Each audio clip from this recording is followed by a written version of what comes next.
And this will take him up into gold in both clean and jerk and overall.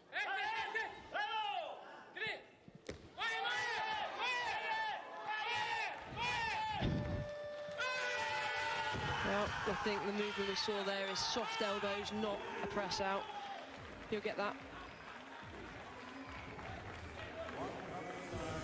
Tough night for the referees and jury, because you're right, it's very soft elbows, but we've seen it before with GODELLI, and they're happy with that. So he goes into first place overall with that 192 by virtue of body weight, 76.7, and Anyan 76.8. Yes, by virtue of body weight, he's ahead in the clean and jerk.